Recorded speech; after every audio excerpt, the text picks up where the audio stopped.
Hola, nosotros somos el equipo número 7 y vamos a hablar de la preparación y presentación del informe de investigación. Importancia del informe y la presentación.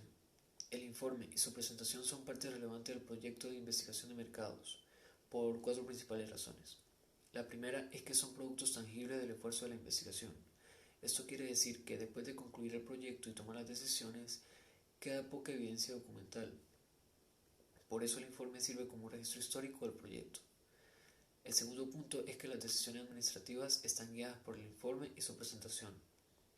El tercer punto es que el contacto de muchos gerentes de marketing con el proyecto se limita al informe escrito y a la presentación oral. Los gerentes evalúan la calidad de todo el proyecto a partir de la calidad del informe y su presentación. El cuarto punto es que la decisión de realizar nuevas investigaciones de mercados o de volver a usar los servicios de un proveedor específico dependerá de la utilidad percibida del informe y su presentación. El proceso de preparación y presentación del informe. El proceso comienza con la interpretación de los resultados de la investigación de mercado, el enfoque, el diseño de investigación y el trabajo de campo. El investigador debería presentar los hallazgos, de tal manera que se les pueda dar uso directo en la toma de decisiones. Por supuesto, cuando sea posible, también se deben sacar conclusiones y hacerse recomendaciones que sean viables. En la diapositiva se expresan en orden los 7 pasos esenciales de este proceso, partiendo con la definición del problema, análisis de datos y las conclusiones y recomendaciones, para así preparar y presentar el informe con la finalidad de que el cliente lo lea y posteriormente hacer un seguimiento de la investigación. Formato del informe. Los formatos de los informes pueden variar según el investigador o la empresa de investigación, el cliente y la naturaleza del proyecto mismo. La mayoría de los informes de una investigación incluyen portada, la cual debe incluir el título del informe, información del investigador o la organización que realiza la investigación, nombre del cliente y la fecha de la presentación. Una carta de entrega, que resume la experiencia general del investigador con el proyecto. En esta no se mencionan los hallazgos. También debe identificar si se requieren otras acciones por parte del cliente. La carta de autorización, pues antes de que el investigador comience a trabajar, el cliente redacta una carta donde le autoriza a continuar con el proyecto y especifica términos del contrato. Luego vendría la tabla de contenido, que debe listar los temas cubiertos y el número de página donde aparecen. En la mayoría de los informes solo se incluyen los títulos y subtítulos más importantes. Luego, el resumen ejecutivo. Comúnmente es la única parte que leen los ejecutivos. Deben hacer una descripción concisa del problema, enfoque y diseño de investigación que se adoptó. Se tiene que dedicar una sección a los principales resultados, conclusiones y recomendaciones. Posteriormente, la definición del problema, que destaca los antecedentes, conversaciones con los encargados de tomar las decisiones y con los expertos del sector. También explica el análisis de los datos secundarios y los factores que se consideraron. Luego el enfoque del problema, el cual describe los fundamentos teóricos que guiaron la investigación, cualquier modelo analítico que se haya planteado, las preguntas de investigación, las hipótesis y los factores que influyeron en el diseño de la investigación. El diseño de la investigación, donde se especifican los detalles de cómo se realizó la investigación y debe incluir la naturaleza del diseño de investigación adoptado, la recolección de datos de fuentes primarias y secundarias, la elaboración del cuestionario y el pretest, las técnicas de muestreo, del trabajo de campo, etc. Después viene el análisis de los datos y los resultados, que generalmente es la parte más larga de un informe y puede incluir varios capítulos. Es necesario que los resultados se organicen de manera lógica y coherente. A continuación de esto vendrían las limitaciones y advertencias, ya que todos los proyectos de investigación de mercados tienen limitaciones de tiempo, presupuesto y demás. Esta parte debe escribirse con mucho cuidado y desde una perspectiva equilibrada. Y por último, las conclusiones y recomendaciones, donde el investigador interpreta los resultados a la luz del problema para llegar a conclusiones importantes. Con base en los resultados y las conclusiones, el investigador hace recomendaciones a los encargados de tomar las decisiones. Si se hacen recomendaciones, estas deben ser viables, prácticas y factibles de usarse en forma directa como información para tomar decisiones administrativas. En este sentido, y prosiguiendo con la información, viene la parte de hablar de la redacción del informe. ¿Qué sucede con la redacción del informe? El primer factor a tener en consideración son los lectores y es por esto que se debe tener en cuenta que no se debe utilizar una jerga técnica en la redacción del informe. O bien, si se desea utilizar de la misma, se pueden utilizar diferentes secciones de redacción diferentes para diferentes públicos lectores o en dado caso hacer informes por separado. El segundo punto trata de que debe ser fácil de seguir. ¿Qué quiere decir esto? Que tiene que ser claro, conciso y concreto. Entonces, ¿qué sucede? El informe debe tener títulos para aclarar los temas principales y subtítulos para esos subtemas. De igual forma, debe utilizar palabras claras y nada complicadas para aquellas personas que no sean expertos en la materia. Por eso es recomendable hacer que 2 o 3 personas que no tengan información acerca del estudio lo lean y hagan saber a los investigadores lo que hayan podido entender o no de este informe antes de redactar el documento final. El tercer punto trata sobre la apariencia correcta y profesional del informe, trayendo acá a colación unos aspectos muy importantes como que el tipo de papel que se debe utilizar debe ser blanco y la tipografía que se use legible, además como la impresión de una excelente calidad. Esto no deja por fuera del juego a la encuadernación, la cual debe ser totalmente correcta para el proyecto y de igual forma como se empleen los espacios en blanco dentro del documento, pues esto ayudará a la legibilidad del mismo. En cuarto lugar, se trata de la objetividad. Es importante que el investigador nunca pierda su rol científico y siempre tenga en mente la metodología, las conclusiones y que debe entregar unos resultados a los cuales no les debe tener miedo que no satisfaga las expectativas de la administración, pues en todo momento, desde el punto de la objetividad, debe ser visto un tal cual, dígalo como es. Para concluir con la parte de redacción del informe, se hace importante entonces traer a colación 2 características también importantes, como lo son el uso de tablas y gráficos, puesto que estos ayudan a que el informe sea mucho más entendible y ligero, pese a la cantidad de información que pueda haber dentro de él, y la importancia de la brevedad. El autor debe tener cuidado en que éste transmita la información y que no se extienda más allá, haciendo que a los ojos del lector esta sea tan larga que sea exhaustivo tan solo pensar en empezar a leerlo. Para entrar un poco más en profundidad en lo que viene siendo las tablas y los gráficos, vamos a ver lo que tiene que ver con los lineamientos para las tablas, puesto que las tablas son una parte fundamental de estos informes. Título y número. ¿Qué sucede con esto? Todas las tablas deben tener un título y un número, un título que represente claramente, pero no de forma extensiva, el contenido de la misma y un número que ayude a que éstas puedan ser ordenadas en una forma correcta en el índice de tablas. Organización de los datos. Los datos deben ser presentados en la tabla según el orden de relevancia que tengan para el proyecto de investigación. Entonces, si debe ser más importante el tiempo que la magnitud del fenómeno, entonces se presentará esta variable primero. Pero, sin embargo, si son muchas las variables a estudiar y todas deben ser presentadas, se puede utilizar también un orden alfabético. Bases de las mediciones. Pueden haber muchos números, pero estos deben ser identificados sobre qué medición están siendo presentados. Líneas, guías y espacios. ¿Qué sucede? No toda la información en la tabla está dividida por líneas. Las líneas horizontales normalmente solamente se usan para los títulos y los espacios en blancos o guías se utilizan para dividir la información. Todo esto a fin de transmitir la misma con mayor claridad. Explicaciones y comentarios. Toda la información extra que ayuda a la comprensión de la tabla debe incorporarse dentro de la misma, situada en alguna parte. Entonces, la información que va encima de las columnas se conoce como encabezados, la que va puesta a mano izquierda se conocen como ladillos y la información que no pueda ser puesta en la tabla puede ser puesta en una nota al pie. ¿Qué sucede con esta nota al pie? Deben ser utilizadas símbolos o letras y no números. Además, estas van después de la tabla, pero antes de la nota de fuente, dado que si la tabla contiene información recolectada a través de una fuente secundaria, debe ser anexada la fuente secundaria de donde se obtuvo dicha información en las notas del pie.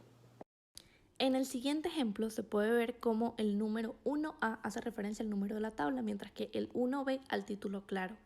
Por otra parte, en la 2A habla de cómo se organizan los datos y en este caso, pues en cuanto a su magnitud, que es lo que tenía mayor relevancia. La 3A habla sobre las mediciones que se utilizan para hacer referencia a los datos, en este caso las ventas unitarias, mientras que la 4A habla sobre los guiones que se utilizan para mejorar la legibilidad del texto, la 4A también para hablar de los espacios en blanco y las líneas 4C normalmente utilizadas debajo de los títulos. Por otra parte, las columnas muestran sus encabezados en el 5A, mientras que los ladillos están mostrados en el 5B, las notas de pie en el 5C y por último las notas de fuente en el 6A. Ahora vamos a hablar de lo que vienen siendo los lineamientos para los gráficos. Si bien tienen un poco de relación con los lineamientos para las tablas, estos pueden variar según su tipo. Ahora ahondaremos en uno a uno. Mapas geográficos y otros. ¿Qué sucede con ellos? Estos suelen ubicar al lector acerca del territorio en cuestión sobre el estudio, o al menos uno que tenga relevancia para con este. Estos pueden hacer énfasis a naciones, continentes, estados, ciudades o incluso territorios de ventas. Normalmente suelen ser acompañados con una leyenda y con las características que pudieron haber sido mencionadas en los lineamientos para las tablas. Gráfica circular o de pastel. Lo que sucede con estas gráficas es que cada una de sus secciones representa el porcentaje de representación de cada variable con respecto a un 100% total. ¿Qué sucede? Es muy importante destacar en esta sección que no deben ser utilizadas más de 7 separaciones, puesto que ya sería un poco tedioso a la vista. Por otra parte, las gráficas lineales. Las gráficas lineales conectan mediante puntos la información y hace posible visualizarla y compararla. Además de esto, de ser elaboradas correctamente, permite hacer extrapolaciones e interpolaciones. Los pictogramas. Los pictogramas se caracterizan por utilizar pequeños dibujos para representar la información. Es por esto que deben ser utilizados con pleno cuidado, puesto que esto puede también darse a tergiversar la misma.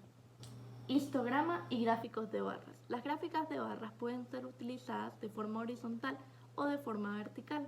Se utilizan para representar magnitudes absolutas y relativas, así como también diferencias y cambios. Mientras que por otra parte, el histograma es un gráfico de barras que representa la frecuencia relativa o acumulada con la que ocurre una variable en específico.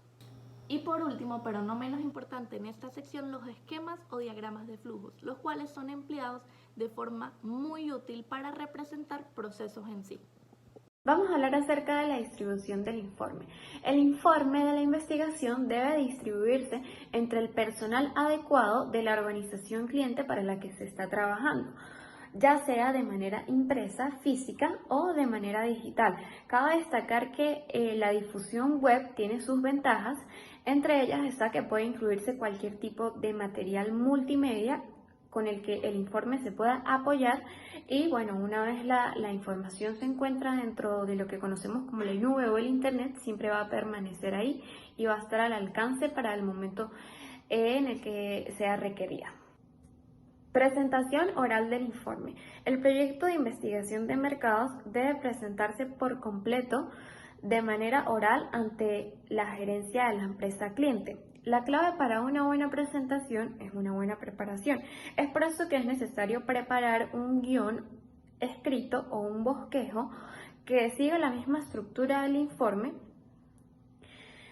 el cual debe ser ensayado y previamente estudiado antes de la presentación. También es importante tener en cuenta que se pueden utilizar diferentes medios para presentar los apoyos visuales, los cuales serían las tablas y los gráficos que están dentro del informe. Y para esto podemos utilizar diferentes medios audiovisuales como lo son los proyectores, los equipos de video, las láminas, rotafolios, pizarras. Y al momento de hablar es importante mantener contacto visual e interactuar con la audiencia. También debe haber un espacio para responder preguntas durante la presentación y al final de la presentación y evitar el uso de las muletillas. Estructura del informe de investigación. La Adversarial Research Foundation desarrolló los lineamientos a seguir para lo que sería la lectura del informe. Dentro de estos están Abordar el problema, diseño de la investigación, realización de los procedimientos de investigación, números y estadísticos, interpretación y conclusiones, posibilidad de generalización y revelación. Vamos a explicarlo uno por uno. Abordar el problema. Debe especificarse con claridad cuál es el problema que se está tratando e identificar cuál es la organización que está financiando la investigación y cuál es la organización que la está realizando.